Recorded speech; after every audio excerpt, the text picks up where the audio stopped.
So good afternoon everyone. My name is Maurya Hanspal, and in this session we're going to continue our previous sessions on investment banking. So in the previous session we tried to understand what do we mean by investment banking, and is the job of an investment banker just to help the company come up with the IPO of the company or the initial public offering of the company. So that things we tried to understand, and we got to know that the work of an investment banker is far more than coming up with the IPO of the company or being the lead manager or being the underwriter of that company. So these things we try to understand in very detail, and we started our discussion on some of the crucial roles of an investment banker. So when we talk about some of the crucial roles of an investment banker, the first role that we talk about is of fundamental analysis. The first role that an investment banker or a financial analyst must know is about fundamental analysis.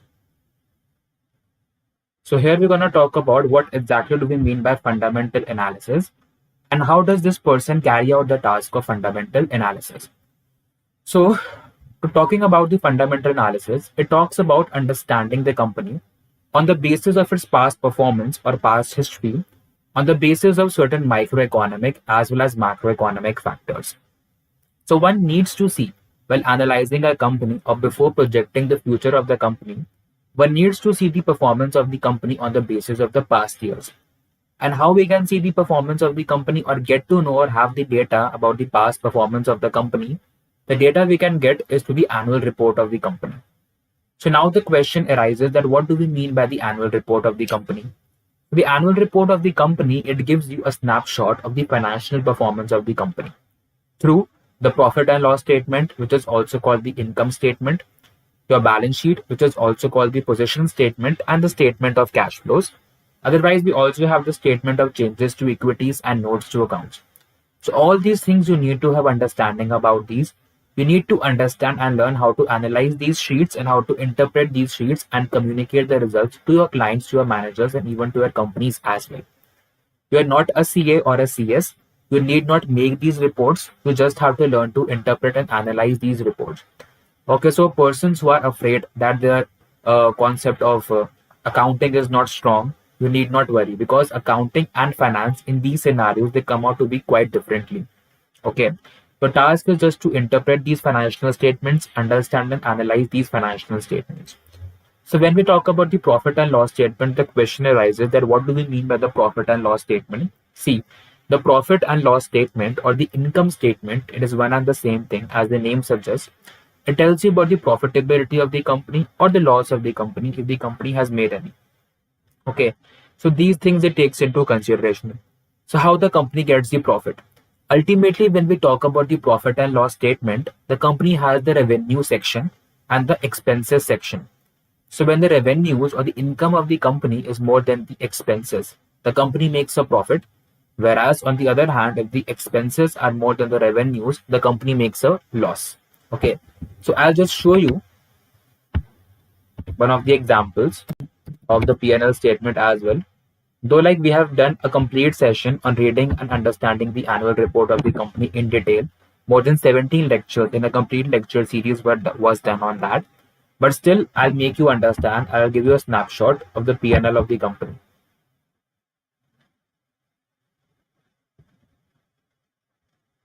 Yeah. So here we come to the P&L of the company. It shows you the statement of profit and loss. So this is the statement of profit and loss for the Nestle India. And Nestle India, as we all know, is an FMCG company, which stands for Fast Moving Consumer Goods Industry. For the year ended 31st of December 2020, and all the numbers are in millions. Okay. So what an analyst has to do, he has to see the data of all the previous years, at least 5 years from now. Like for example, if the period for analysis is 2020, then he has to if the period for the so like that person has to see 2020, 2019, 2018, 2017, and 2016. At least 5 years data the person has to see behind. Okay, so basically, as I told about the profit and loss statement for all those people who are new to this concept, because people who are into the field of finance, BBA, BCom, MBA, they already have idea like about these fields. And even people who are from the commerce background basically have certain idea about all these statements, right? So what is the statement of profit and loss basically telling you? First of all, it is showing you the income. income as domestic sales and export sales, and the other operating revenues. So when they sum up the domestic sales, export sales, and the other operating revenues, they get the revenue from the operations, other income, and the total of this section is the total income. So total income is something that they have actually received. Okay, so that is one thing which they have actually received in case of the total income.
Okay, so really sorry. Like there was some connectivity issue, I think, from the side. That was like really hampering the screen. Okay. So like coming back to fundamental analysis, and I think I'm like clearly audible in this. Okay, fine. Yeah. So coming back to the profit and loss statement or the income statement. So like when we talk about the profit and loss statement or the income statement, first of all, we took the total income, and that was basically the summation of your domestic sales, export sales, and other operating revenues. So all these things we took the total from, and we got the total income. And after that, we had our expenses, because ultimately, your difference between your income and expenses is your profit. In the scenario when your income is more than your expenses, but in the other scenario when your expenses are more than your income, in that case you're gonna incur a loss. So that is the one of the scenarios. Okay. So when we talk about so here, like here we have all the expenses. Expenses can be both your direct expenses and indirect expenses. Now, what do we mean by the direct expenses and indirect expenses? By the direct expenses, I mean all the expenses which have been incurred directly on the manufacturing and production of the product. Like maybe for purchasing the raw materials, for the processing, and the preparation of the final goods and keeping it in the warehouse, inventories, and all those stuff. And indirect expenses are those expenses which are used for making the goods available for sale. That is, once the finished goods are done, all the steps taken from once the finished goods to the delivery to the final consumer. It can be all like van expenses, some driver expenses, like some kind of depreciation expenses, salaries for employees, but wages for the workers will be in the indirect expenses. So, okay, so all these things, the categorization we need to know if we are a student of finance. And just these basic categorizations we need to know. We need not know all the adjustments in accounts because we are a financial analyst and a future investment banker. That's it. So cost of materials consumed or purchase of stock in trade, changes in inventories of finished goods, work in progress and stock in trade, employee benefit expenses, finance costs, depreciation and amortization, other expenses, net provision for contingencies, operations, corporate social responsibility expenses. So all these things, if you want to know in detail, a separate session, more than 17 sessions on the annual report of the company have been made by me on College Dekho's platform. Okay, so that thing can be watched by you for a clear understanding. Now, in this case, our income is more than our expenses, and here we have the profit before tax. Okay, and then we subtracted the interest payments and taxes payments, and then we got the profit after tax. Again, by seeing these figures, you might have a doubt that what do we mean by the current tax and deferred tax. Again, all these things have been talked about in detail in the annual report analysis session. Okay, so you can go back and watch that session.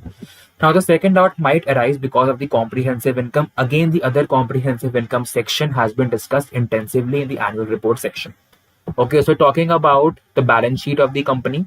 So going to the balance sheet of the company above, the balance sheet of the company is also called the position statement of the company. Those who are the common student, they have an understanding of the basic equation of accounting. That is, assets is equal to the liabilities plus capital, right? The sum of all the assets must always be equal to the summation of the total liabilities and capital, right? So here when we talk about, it gives you a snapshot of the position of the company because balance sheet is at date, whereas the P&L, it shows you the performance over a period of time. Okay, so that is why in the statement of balance sheet, we also call it as a position statement. And the balance sheet, it shows you a summation of the assets and the liabilities and the capital of the company. Capital is again a liability of the company. And why is capital a liability of the company? Because ultimately the people who have invested into the company, the shareholders of the company, as we call them, as the owners of the company, on the basis of their particular stake, they have to be given certain return. Though when we dig deep into the finance, it is a risk because ultimately when you are buying the equity shares of the company, you get a risk and the people are not liable to pay back your money because you are not a debt holder but an equity shareholder. But still the company is liable. If a company makes a certain profit, you must at least get a certain profit, either in the form of the capital appreciation or dividend. Okay, so here we have the balance sheet. It starts with the assets. Now the assets can be further categorized into the current assets and non-current assets. The non-current assets are those assets which are expected to be realized for more than 1 year, or those assets that will give you a return of more than 1 year. Like for example, plant, machinery, equipment, your capital work in progress, your right of use of assets, investment, loans, deferred tax assets, and other current assets. So all these things can be used, which will give you a return for like more than 1 year. Because ultimately, when you are purchasing a plant or a machinery, as we call them as a fixed assets, you are using them for the purpose of getting more returns. And those returns might not come in one particular year, and that might be realized after 1 year because these are the long-term assets, right? So talking about the deferred tax assets and the deferred tax liabilities, all these have been discussed extensively in the previous session on the discussion of the annual report. So one may go through that. So talking about the current assets, so when we talk about the current asset, these are those assets which are expected to be realized in less than 1 year. Like for example, inventories are short-term. The short-term investment, like for less than 1 year, on which a short-term capital gains tax of 15% is charged if you gain something.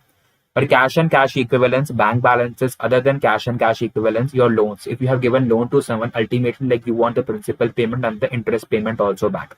Or other financial assets, current tax assets, other current assets as well. And the most important component of the current asset is cash and cash equivalents. Even cash is more important than cash equivalents because it might take certain time to sell off your investments and get money. In terms of the long-term investments, if you have invested into the mutual funds, so in that case, the asset management company or the AMC will take at least like 3 to 4 days to like give back your money. And if a Saturday or Sunday like falls in between, it might take like 5 days as well. Okay. In terms of the physical shares, it is easy to buy and sell, but on weekdays, it can again create on weekends, it can again create a problem because on the weekends the market are closed, and even if you like sell off your shares in the market, तो पैसा नहीं मिलने वाला. So coming back to cash, that is why some liquid cash is important, and cash is the best indicator for the company as well. Now they talk about the equity and liabilities. In equity, we have the equity share capital, of course, right? We have the equity share capital, and the other equity we have, and then we have the liabilities also. We have the non-current liabilities. In non-current liabilities, you have the financial liabilities, your borrowings, lease liabilities, and financial leases are here, which are expected to become the asset of the leasee. That is the person who has taken it on rent. Okay. You have some provisions, you have deferred tax liabilities, other non-current liabilities. So basically, when we talk about the non-current liabilities, these are those liabilities which have to be repaid after 1 year from now, which are due after 1 year from now. And the current liabilities are those liabilities which are due like within 1 year. Okay.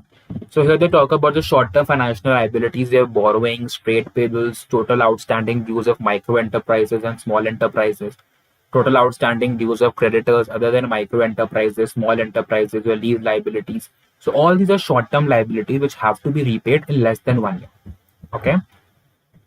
So basically, when you talk about it, assets must always be equal to liabilities plus capital, and that is like clearly shown in the equation.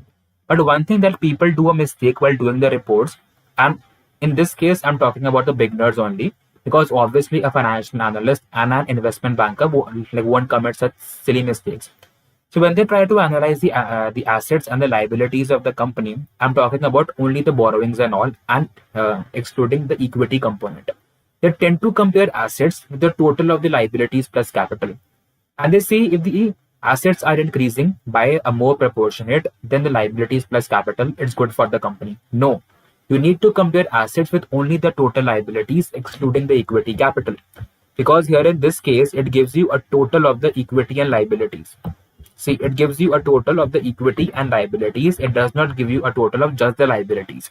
So you have to take the summation of just the liabilities or just subtract the equity component from this. Like for example, from this like 78,997.3, like just subtract the total of like 21,993.4. Okay, so that thing can be done. So that is one thing you need to understand. And after that, we have the cash flow statement. Again, the cash flow statement shows you the income from 3 activities: operating activities, investing activities, and financing activities.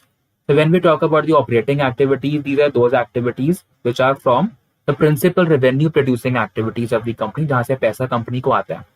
Then you have the investment activity. These are those activities जहाँ company ने अपना पैसा लगाया है for the purpose of getting future returns. Like for example, investment in plant, machinery, land building, and all. Okay. And then you have the financing activities. In financing activities, you have if the company has purchased this property, land building, plant, machinery, with which source the company has purchased them. Equity से purchase करा है, date से purchase करा है, long term debt, short term debt कैसे पे करा है, देन फिर मतलब कि डिविडेंड ऑब्लिगेशन देखी जाती हैं. But a cash flow statement show the actual cash flows, cash जहां पे दिया गया है एंड एक्चुअली कैश जहां पे मिला है. And that is why the cash flow statement is a far improved version over the PNL statement, because in PNL statement you get all the accrual and the cash. अगर मान लो मतलब कि sales हुई है तो both the credit sales and the cash sales are included in the sales section. अब उसमें हो सकता है कुछ बैड डेट्स हो जाए, ठीक है, तो वो थिंग उसमें कंसिडर नहीं होती. I mean the future bad debts. Basically जब बैड डेट बन जाता है तो पीएनएल में आ जाता है, बट जो बैड डेट बनने का जो पॉसिबिलिटी है तो पॉसिबिलिटी नहीं आती. But in cash flow actual जब कैश मिला है या दिया गया है, actually we record that, and that's why we say cash flow is an improved version over the PNL statement. Okay. Then you have the statement of changes in equity. People tend to disregard the statement of changes in equity, but this statement is also important. It basically tells you the statement of changes in the equity, the other reserve surpluses of the company. Okay. And like when we're talking about the other equity of the company, the 3 things that you need to know is the general reserve, the second one is the retained earnings, and the third one is the foreign exchange translation reserve. So these things you need to know. Okay. And I'll repeat these 3 things: your general reserve, the retained earnings, and the foreign exchange translation reserve. So all these 3 things are the most important. And then they talk about the notes to accounts. So basically, like you might see these numbers, Like when we go to the P&L statement, even in the cash flow also, like these numbers are there, note 13, note 11, right? And even in the balance sheet statement, you have like note 36, note 40, 42, 35, 28 is the P&L statement, and your notes are present here. Right. So all these notes are something if you want to know in detail about these particular items. Like for example, you have the borrowings in note number 20. So like if you want to know that why these borrowings have come and when the loan were taken and what was basically the loan amortization schedule, how much for interest payments, EMI. So like all these things are there. So it is important. Okay. So that thing can be known as well. And similarly for the each other item as well. If you want to know the other items in detail and get to know कि ये item क्यों आया, कब आया, कैसे आया, ठीक है? So all these things have to be done. Okay.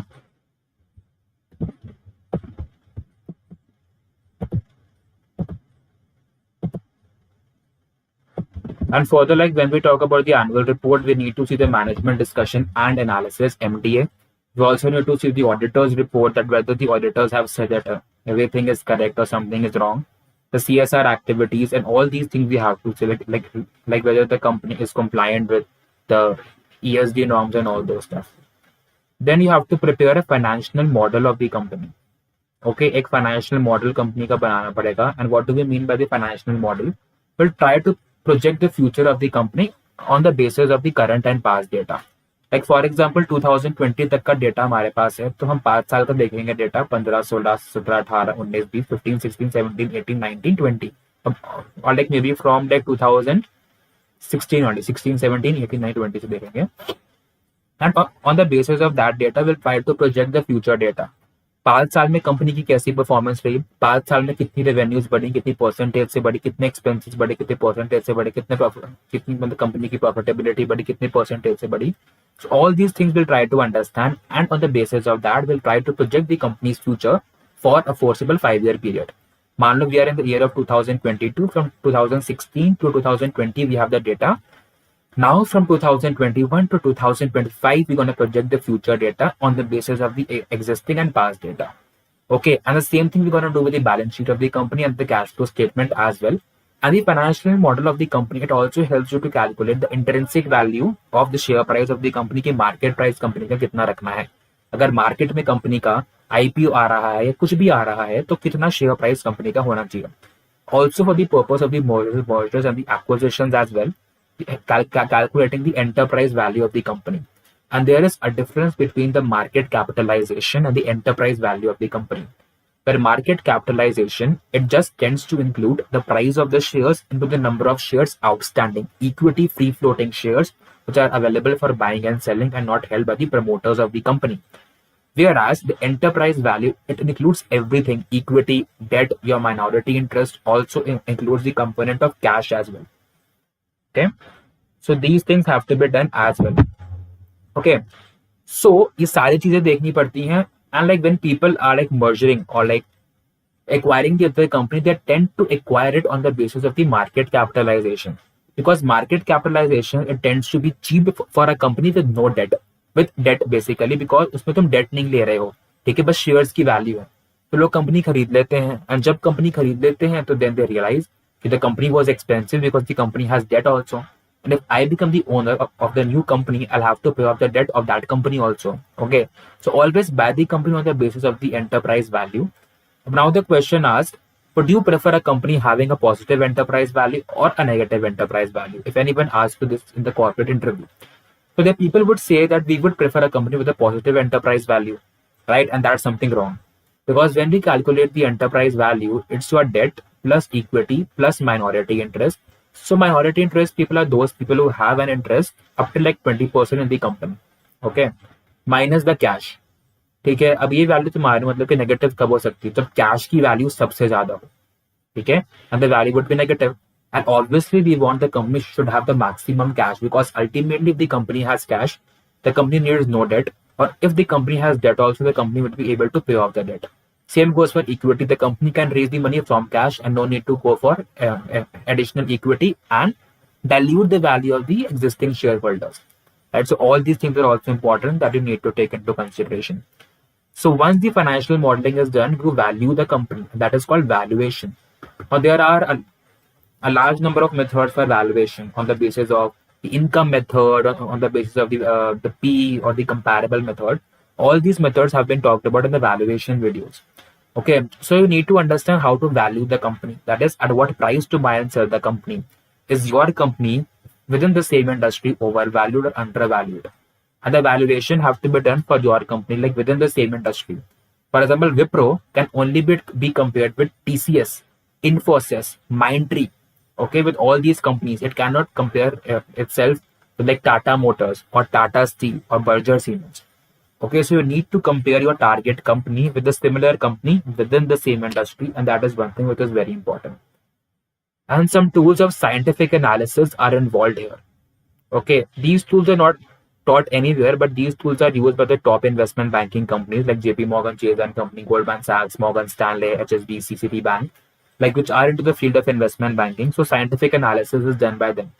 Okay, so scientific analysis mein now there are some tools and techniques which further help to value the company, further help you to do the fundamental analysis of the company and the financial modeling of the company. So that is something which is again very important in terms of scientific analysis. And then you have to do investing. So once you have understood your target company, you try to understand the future of the company by preparing the financial model. You've analyzed the company through evaluation and scientific analysis. Now your task is to invest in. And then you have to see in which company how much to invest, when to invest, कैसे invest करना है, क्यों invest करना है. Okay, so all these things you have to take into consideration while you are investing. And here, like when you are investing, the problem comes between two. Like you have the option between the growth investing and value investing. Okay, you have the option between the two. That is the growth investing and the value investing. So growth investing is something like which is in high growth companies, like for example IT or the other company like which are in the stage of growth.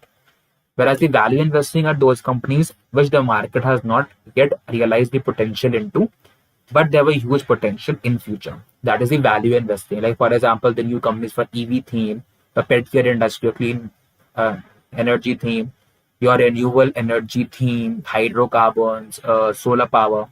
So all these are your value investing strategies. Okay, but like people also say, like when one start to talk about these themes, and one starts to talk about these themes, then they like no longer remain the value stocks because people have started to talk about these things. तो जब तक लोग इन themes के बारे में बात नहीं कर रहे and you have realized कि ऐसा थीम मार्केट में है, ये थीम मार्केट में है, अब तक then it is very good. ठीक है, तुम लोगों से पहले तो मार्केट में लाइक तुम इन्वेस्ट करना स्टार्ट कर देते हो. That is why these top people like Rakesh Jhunjhunwala, Vijay Kedia, Damani, and Warren Buffett, who have accumulated huge wealth in the corporate market, they identify the value stocks. And the value stocks, they might not give you a return at first at a particular point of time.